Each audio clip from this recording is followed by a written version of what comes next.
नमस्कार, welcome to today's podcast.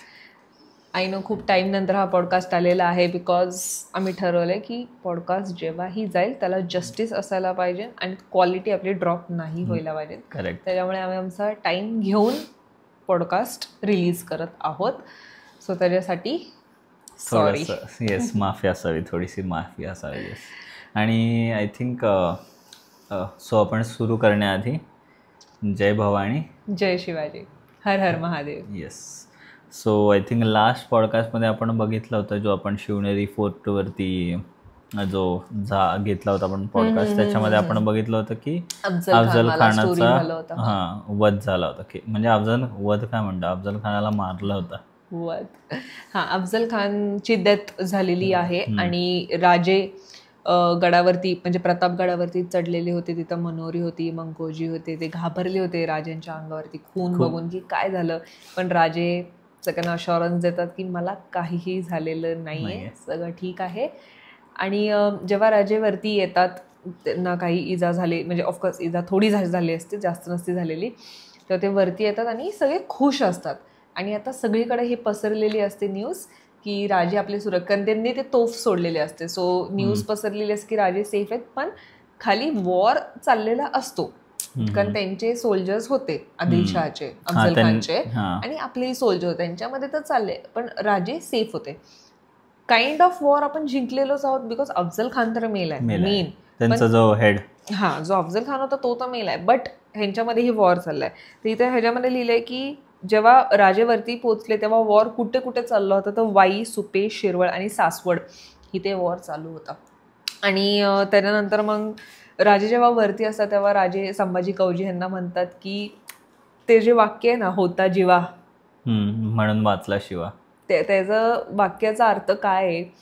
तर जेव्हा राजे वरती येतात गडावरती तेव्हा ते संभाजी कवजी यांना म्हणतात की मी तुम्हाला सांगितलं होतं की अफजल खान हा तसाही बाहेर जरी पडला असता तरी तो मरणारच होता, कारण ज्या प्रकारे त्यांना पूर्ण बाजूने घेरलं होतं. त्यामुळे जेव्हा तुम्ही त्या टेंट, त्या शाही काय असतं ते शामियानामध्ये आलात, तुम्ही अफजल खानाच्या मागे पळाला.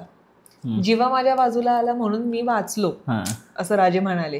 कारण जीवा महल ह्यांनी त्यांच्यासोबत जे होते, ज्याचं नाव तू मला लास्ट टाइम करेक्ट करत होता 100 वेळा, सय्यद बंडाला मारलं. कारण जर जीवा महली जर तुमच्या सोबत अफजल खानच्या मागे गेले असते तर मग माझं काय. पण जीवा महलनी तिथं युक्ती दाखवली, ज्याच्यासाठीच राजांनी जीवा महलांना घेतलं होतं, युक्तीसाठी.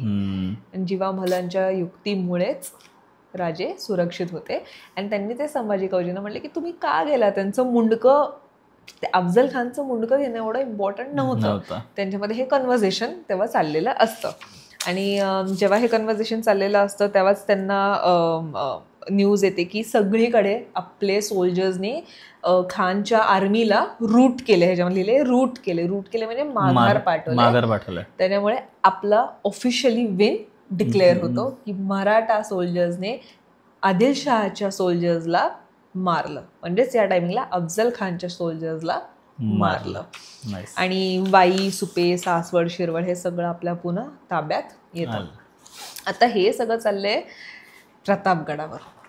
पण इथं राजगडावर आईसाहेब आहेत आणि त्यांना टेन्शन आहे. आता त्या टायमिंगला न्यूज यायला ही वेळ लागायची ना. करेक्ट की काय झालंय. आईसाहेब बसल्यात की आईसाहेब भवानी, जे जगदंबाची मूर्ती असते त्यांच्या गडावर, तिथे ते बसलेले असतात आणि ते कंटिन्यू मूर्तीकडे बघत असतात आणि एकच प्रे करत असतात की चांगली बातमी होऊ दे किंवा लवकर म्हणजे अशी बातमी येऊ दे. आणि ते बसलेले असतात आणि तिथं डिस्क्रिप्शन केले की एका बाजूला मोती आहेत, एका बाजूला अशी कट्यार आहे पूर्ण जेम्सनी अशी सजलेली, आणि एका बाजूला मोती असं आहे. पण आईसाहेब फक्त मूर्तीकडे बघतात आणि प्रे करतात. आणि तेवढ्यात एक मेड जी असते म्हणजे नोकरानी, ती येते, आईसाहेबला थोडंसं हे होतं की काय न्यूज तर आली आहे पण काय आली आहे. आणि ती म्हणते की आईसाहेब चांगली बातमी आहे, राजे सुरक्षित आहे आणि आपण वॉरही जिंकलेलो आहोत. आणि ही न्यूज कशी कळते तर राजे जीवा महलाकडे जे मुंडकं असतं अफजल खानाचं ते पाठवतात की तुम्ही हे आईसाहेबांकडे घेऊन जावा आणि आईसाहेबांना सांगा, बिकॉज अफजल खान हा कितीही दुष्ट असला तरी तो एक त्याला एक पदवी होती आणि प्रत्येक पदवीला एक मान होता. तर राजे म्हणले की जसं त्यांचं अंत्यसंस्कार होतात त्यांच्या ह्याच्यामध्ये त्याप्रमाणेच त्याचा अंत्यसंस्कार करा त्याच्या मुंडक्याचा, म्हणजे बरी करा, जाळून नाही शकत ना, बरी करा आणि त्या मानानेच करा ज्या मानाने एक चीफ ऑफ कमांडरला असतो ना त्या मानानेच त्याला ते हे करायला पाहिजे. हे आईसाहेबांना निरोप तुम्ही द्या. म्हणजे आता ह्याच्यात म्हणजे नाही का, फॉर एक्झाम्पल असं सांगायचं झालं तर इंडियन आर्मी किंवा असं जर काही सोल्जर्स कुठले सापडले म्हणजे राजांचं त्यावेळेस पण कसं होतं की युद्धामध्ये पण नाही का, सैनिक जरी समोरच्या ह्याचा आहे तरी तो सैनिकच आहे किंवा तो एक योद्धाच आहे आणि योद्ध्याला त्याच्या हिशोबानेच त्या लेवलच्या हिशोबाने रिस्पेक्टनेच त्याला त्याचा अंत्यसंस्कार व्हायला पाहिजे आणि त्यांच्या धर्माप्रमाणेच व्हायला पाहिजे. जेव्हा मला मुंडकं घेऊन जातात आणि तेव्हाच ती न्यूज दासीला कळते आणि ती आईसाहेबांना सांगते. जेव्हा आईसाहेब कोर्टयार्डमध्ये येतात म्हणजे अंगणात येतात तेव्हा त्यांच्यासमोर ते मुंडकं असतं. आईसाहेब जेव्हा ते मुंडकं बघतात त्यांच्या मनात खूप राग येतो, कारण हाच तो व्यक्ती होता ज्यांनी शहाजी महाराजांना बेड्या घातल्या होत्या. हाच तो व्यक्ती होता ज्यांच्यामुळे जे संभाजी आपले राजे होते, शिवाजी राजेंचे मोठे भाऊ, त्यांचा घात झाला. हाच तो माणूस आहे ज्याच्यामुळे आज आपल्या राजांचंही जीव धोक्यात जाणार. आणि हाच तो माणूस आहे ज्याने गाव हे केले, जी तुळजाभवानीची मूर्ती आहे, देऊळ आहे, पंढरपूरचं देऊळ आहे, त्या सगळ्याला तबाह केलं. हाच तो व्यक्ती. त्यामुळे राग तुम्ही इमॅजिन करू शकता केवढा राग होता आईसाहेबांच्या मनात. बट आईसाहेब म्हणतात झालं ते झालं, हा व्यक्ती मेला, तिथंच आपली दुश्मनीही संपली. त्याच्यामुळे ह्याचा अंत्यसंस्कार त्याच लेवल ऑफ रिस्पेक्टने व्हायला पाहिजे. हे आईसाहेबांचाही तेच व्ह्यू होता आणि राजांचाही तेच व्ह्यू होता. आणि गडावर तिथे एक जागा होती, तिथं त्यांनी ते बरे केलं with that same level of respect. आणि इथं ऑफिशियली अफजल खान हा चॅप्टर खतम झालेला आहे. त्यानंतर मग सगळीकडे छानच बातमी असते आणि आईसाहेब जेव्हा म्हणजे सगळीकडे असं सणच झाला ना आपले राजे वाचले म्हणून. तर जेव्हा राजे येतात तेव्हा गुढी उभारल्या होत्या गडावरती. गुढी आपण तेव्हा उभारतो जेव्हा सण असतो, नवा फेस्टिवल आणि नवं वर्ष नाही का, तर ते एक त्यांच्यासाठी ते तितकं मोठा सण होता जेव्हा राजे रिटर्न. असं पूर्ण गडावरती असं गुढी वगैरे उभारल्या होत्या. आणि जसं राजे येतात आईसाहेब ऑफकोर्स म्हणजे तिथे सगळे असतात लोक त्यांना वेलकम करायला, पण राजे पहिलं जाऊन आईसाहेबांना भेटतात आणि आईसाहेब रडत असतात आणि राजे परत तेच म्हणतात की तुम्ही का रडताय आईसाहेब, मी तर जिंकलोय. आईसाहेब म्हणतात हे दुःखाचे नाही, हे खुशीचे अश्रू आहेत, असं सुखाचे अश्रू आहेत. आणि राजे म्हणतात मग तर मी अजून हे बघायला आवडेल असं. आणि आईसाहेब म्हणतात की आता म्हणजे कसं काय, आता तुम्ही इथंच थांबा, आता तुम्ही कुठे जाऊ नका अँड ऑल. बट राजे म्हणतात की नाही, आता आदिलशाह दरबार हा थोडा वीक झालाय, कारण अफजल खान मेला, मोठा माणूस मेला त्यांच्यातला. आत्ताच मी जे बाकीच्या जागा त्यांच्या ताब्यात आहे त्या आत्ताच आपण कॅप्चर करू शकतो. त्याच्यामुळे मला आता निघावं लागेल आणि नेक्स्ट स्टॉप माझा असणार आहे, म्हणजे माझा नेक्स्ट एम असणार आहे पन्हाळगड. येस. त्याच्यामुळे ह्याच्यामध्ये तसं सांगितलं. आणि ह्याच्यामध्ये राजांनी ही सांगितलं की आदिलशाहचं दरबार आता तसंही ढासळलंय. एनिवे आता आपल्याला ते आपण कॅप्चर करणारच आहे. पण ह्याच्यानंतर आहे औरंगजेब. औरंगजेब म्हणजे मुघल. जसं मी बोलले होते आदिलशाह वेगळी, मुघल वेगळे. त्यामुळे आदिलशाह आता झालंय, पण औरंगजेब आहे.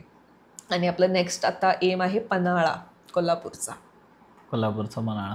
येस. आणि ह्याच्यामध्ये एक छोटंसं असे डिस्क्रिप्शन पण आहे की कसं सेलिब्रेशन झालं होतं जेव्हा राजेंची न्यूज आली होती. तर जे तिथं मोती वगैरे ठेवले होते ना, आईसाहेब ते असे वाटतात, जी बातमी घेऊन आली होती मेड तिला ते मोती वगैरे देतात, ती कट्यार ते देवीच्या पायापाशी ठेवतात आणि सगळे संभाजी राजांना उचलून त्यांना असे लेवले किसेस आणि हग्स दिले संभाजी महाराजांना. सगळे असे इतके खुश झालेले होते की, कारण हा खूप खूप मोठा प्रसंग होता त्या टाइमला. आता जर तुम्हाला आठवत असेल तर त्या टायमिंगला अफजल खान सोबत काही आपल्या मराठ्यांमधलेही लोक होते, जसे की जाधवराव, पंढारे, खाडगे, सिद्दी हिलाल. सो ते असं म्हणतात की राजे आम्हाला माफ करा, आम्हाला यायचंय स्वराज्यामध्ये. आणि राजे म्हणतात की मला तर आवडेल. राजेंनी कधी असं काय म्हणतात ना, असं रिव्हेंजवालं कधी त्यांच्या मनात हे नव्हतं की हे माझ्या अगेन्स्ट केले का, आता या सगळ्यांना मारून टाका. कधीच नव्हतं त्यांचं. तुम्हाला स्वराज्यात यायचंय, तुम्हाला हातभार लावायचंय, या. पण त्याच्यामध्ये जो सिद्दी हिलाल होता तो मुस्लिम होता, तर तो थोडासा नव्हता पुढे आला. त्याला असं वाटत होतं की यार हे तर मराठी आहे, ह्यांना तर घेतले, हे तर मराठा आहेत सगळे, माझं काय.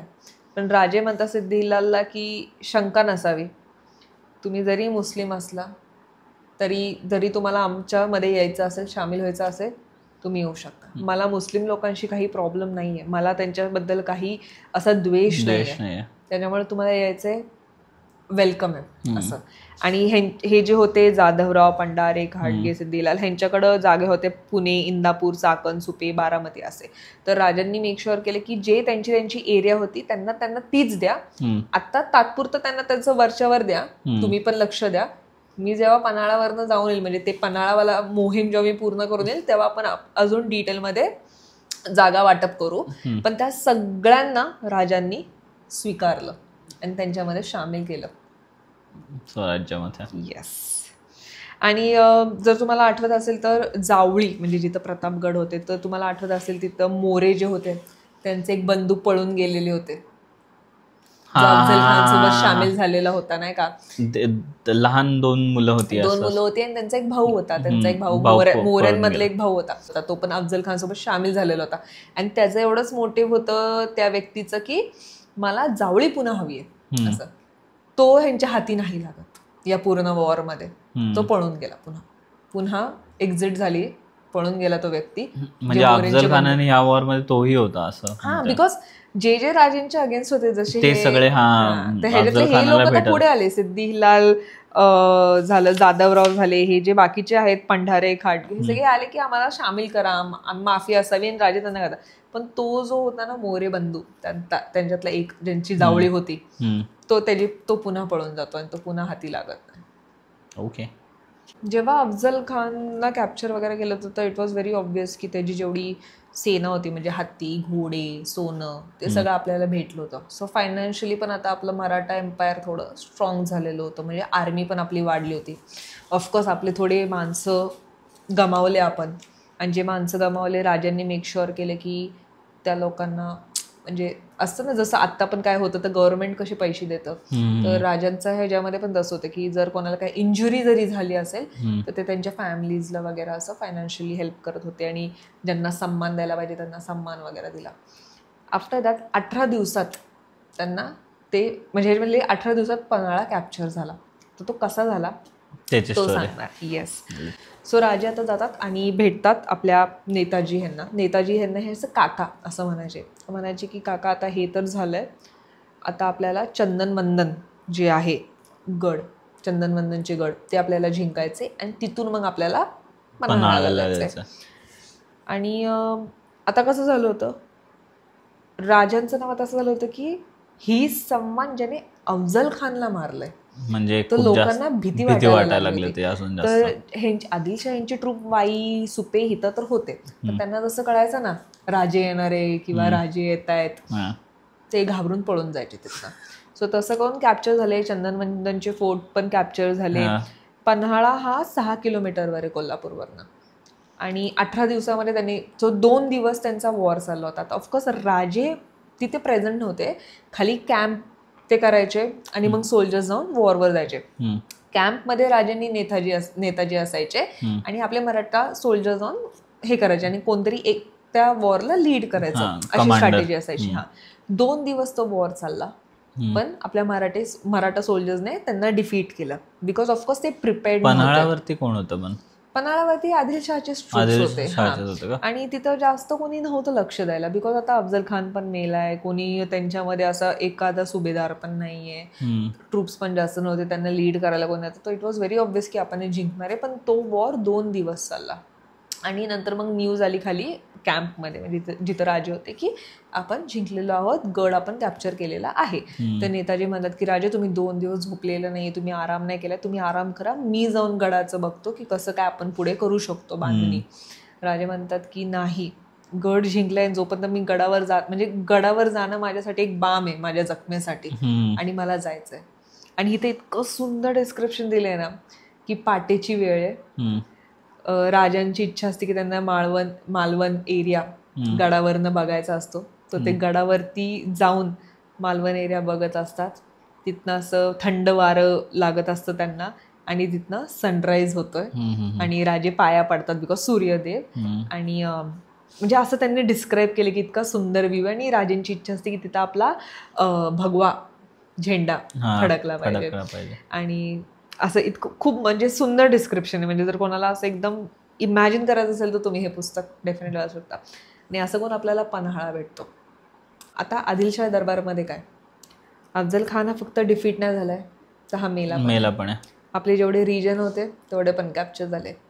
त्यातल्या त्यात पन्हाळा खूप मोठा गड आणि स्ट्रॉंग गड होता, तोही आता मराठ्यांकडे गेला. हे सगळं ऐकून तिथं अशी खळबळ उडाली की आता काय आपलं खरं नाही. आणि जी बडी बेगम होती तीही आजारी पडली होती. सो मग ह्यांनी काय केलं, ह्यांनी पत्र लिहिलं औरंगजेबला. कोणी ह्यांनी म्हणजे आदिलशहाने पत्र लिहिलं, आदिलशहाच्या दरबारने पत्र लिहिलं औरंगजेबला की तुमची काही मदत भेटू शकते का. आणि ह्याच्यामध्ये अफजल खानची मुलंही होती, ते नाही पकडले गेले. फजल खान, जे रुस्तम वगैरे हे जे आता त्यांच्या मुलांमध्ये फजल खान हा एक आहे. बाकीचे जे आहेत रुस्तम जमान आणि आदिलशहाचे सरदार सदत खान, फतेह खान, आणि आपल्यातली काही लोक आहे संताजी घोरपडे, सर्जेराव घाटगे, हे सगळे प्लॅन करतात की आपण रिव्हेंज घ्यायचा आहे आणि दुसरा घात प्लॅन करायचा आहे राजांवरती. ह्यांचं आता प्लॅनिंग चालू झालेलं आहे. मीनवाईल ह्यांनी औरंगजेबला पत्रही लिहिलंय की तुमची आम्हाला काही मदत भेटू शकते का. सो हे आता सगळं चाललंय बॅक एंडमध्ये.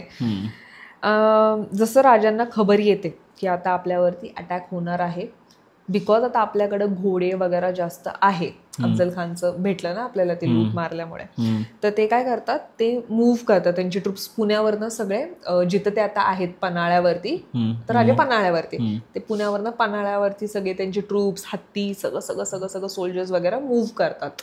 बिकॉज आता अफजल खानला डिफीट केल्यावरती आपल्याकडे ऑलरेडी खूप सारे हत्ती, घोडे सगळं होतं. So it was very easy for us की कुठल्याही वॉरला आता आपण सामोरे जाऊ शकत होतो. जसं फजल खानचा ट्रूप्स पन्हाळ्याच्या दिशेने येत असतात, पहिले मराठाच त्यांच्यावरती अटॅक करतात, आणि विथ हर हर महादेव दीनची हाक ही कमी होत जाते, आणि अगेन व्हेरी इझिली आपण हा जो सेकंड वॉर राजांवरती होणार होतो तोही आपण जिंकतो तिकडं.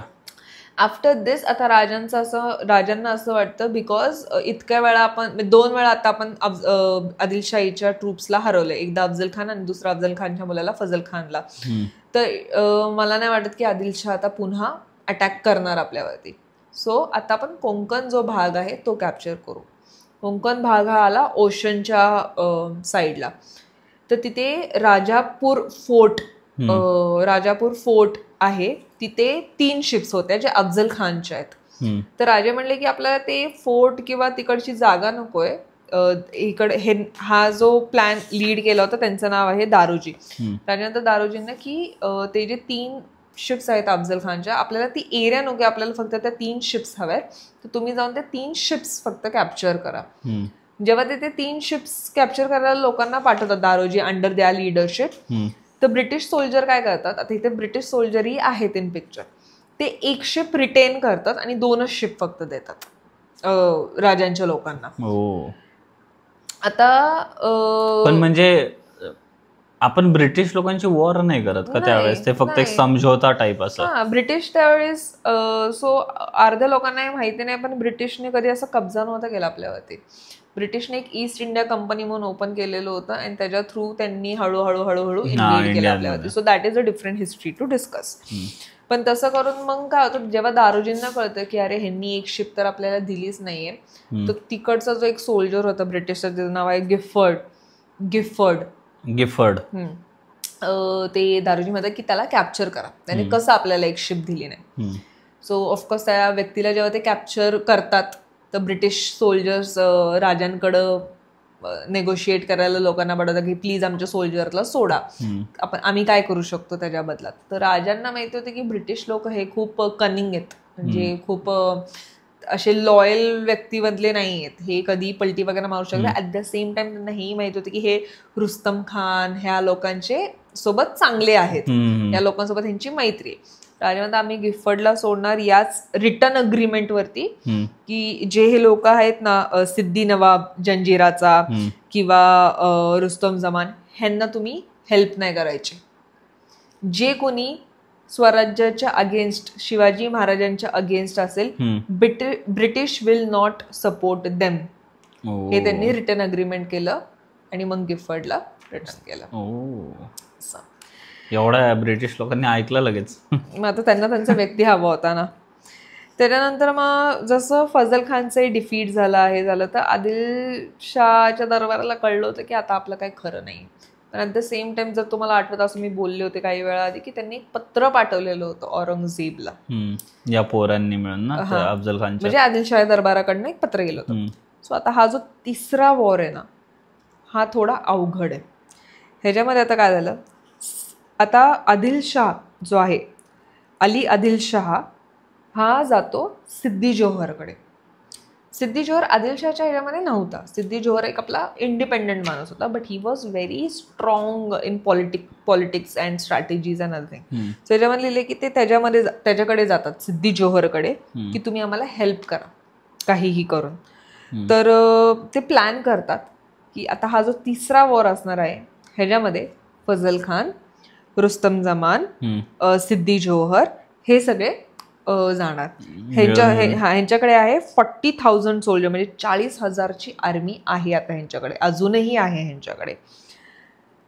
आणि ह्यांनी हा प्लॅन कसा त्या टायमिंगला केला जेव्हा नेताजी हे बिजापूरमध्ये एका टाउनवरती हमला करत होते, आणि जे आपले दारोजी होते तेही दुसरीकडे गेले होते, ते अचारे, वेरगुळे, कुडळ तिथे गेले होते. सो राजे हे एकटे होते आता पन्हाळ्यावरती, नेताजी आणि दारोजी नव्हते. आणि हे लोक 40,000ची आर्मी घेऊन सगळे चाललेत, आणि 3 वेगळे सरदार आहेत, म्हणजे ती 3 वेगळ्या डिरेक्शननी किंवा 2 वेगळ्या डिरेक्शननी अटॅक करू शकतात किंवा लिडरशिपसाठी, कारण तेवढे लोक होते.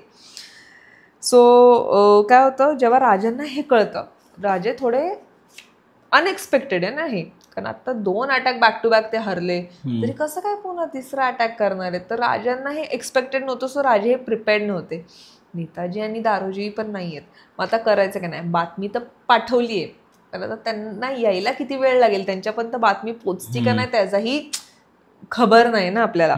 सो मग ते म्हणतात की ते आता ह्याच्यामध्ये लिहिलंय की तिथं ते नेहमी कोल्हापूरची महालक्ष्मीचं देऊळ आहे, राजे तिथं जायचे. तिथनं राजे पन्हाळ्यावरती येतात, आणि हे जे चाललंय हे गुढीपाडव्याच्या दुसऱ्या दिवशी चाललंय.